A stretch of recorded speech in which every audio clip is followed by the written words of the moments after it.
Hey guys, this video is going to be a little longer, but it's still a review video, so I'm not going in depth on solving systems, but solving systems has 3 different ways. You can do it by substitution, elimination, and graphing. I'm going to focus on elimination in this video because elimination can solve about any one of these problems. A system is a system of equations, so that means there's going to be 2 equations. So first of all, an equation has an equal sign, so see these equal signs everywhere. And systems means there's more than one, so there's 2 of them. 1, 2, 1, 2, 1, 2. And see how there's 2 variables in each of them? So that means you're going to be solving for both x and y. Your final answer is going to be written as a coordinate, as x comma y, because that's exactly how it's shown graphically. To solve by elimination, you do need the variables on one side and then the constants, that's numbers without variables, on the other. So note how all of these are already set up that way. If that's not the case, you have to set it up that way. Also notice how I have it listed, so x's are first, then y's, then the numbers. Keep it consistent, don't put an x first here but a y first here, because that's gonna mess you up. So we're going to do 3 examples of these kind of solving systems by elimination. So the key for elimination is to look for opposites. So looking for opposites means if you have something like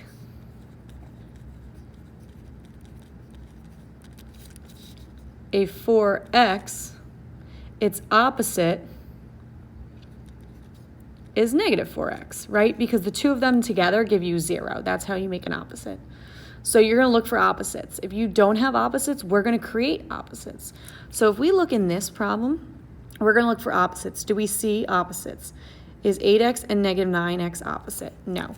Is 7y and negative 7y opposite? Yes. So what I like to do is give it a big circle. Say, here are my opposites.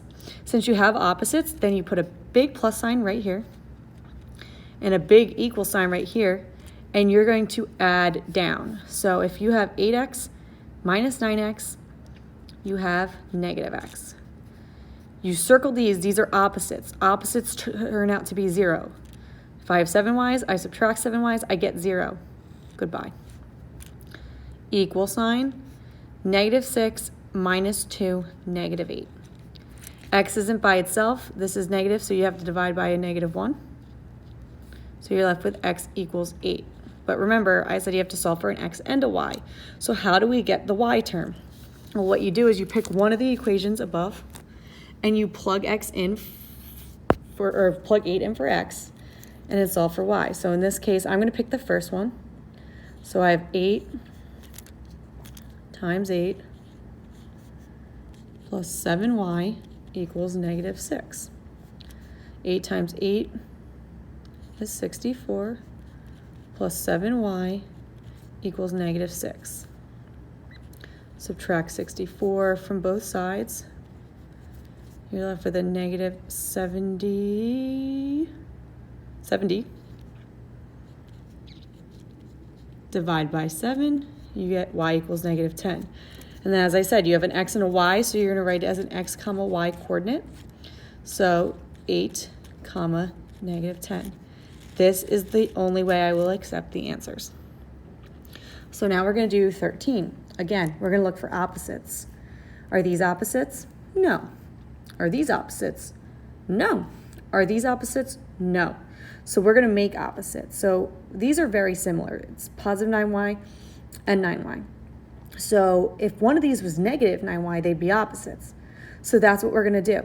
We're going to make the bottom one negative 9y. Now you can't just add a negative sign here. Instead, you have to change the sign to all of them. So you're going to multiply all of them by negative 1.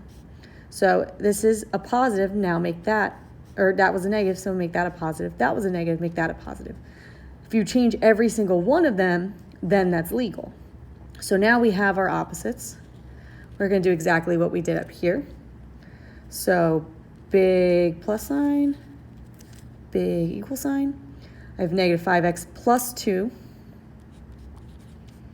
These cancel. And then I have a negative 25 plus 10. Divide by negative 3. Get x equals 5. You still need y. So I'm gonna pick the top equation, plug in 5 for x,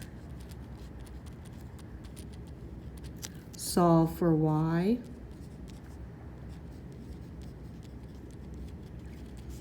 if I add 25 to this side, I get 0. Y equals 0. And I'm going to write the answer as 5, 0. All right, we're going to look at one more. I know this video is long, but there's just 3 types of eliminations. I want to make sure you go through all of these. First, we're going to look for opposites. -2 and 3, not opposites. -3 and 12, not opposites. 2 and 12, not opposites. And unlike before, where these were the same number and all I did was negatives, none of them are the same number. So I need to think, is there an easy way to make one of these opposites? So I look at 2 and 3. It's really hard to make a 2 a 3. It's really hard to make a 3 a 2. But if I look at 3 and 12, this is a -3. And I want -12. Is there an easy fix to that? There is. We can multiply 3 by 4 to get -12, no problem. So that's what we're going to do, but we have to do it to the whole equation. So that means we're going to multiply -2x by 4 and get -8x. We're going to multiply this and get our -12y, which is our opposite.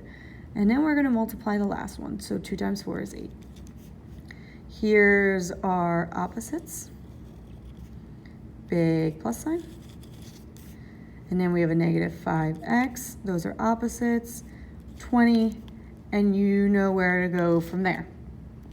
So there's your quick review lesson on systems and elimination.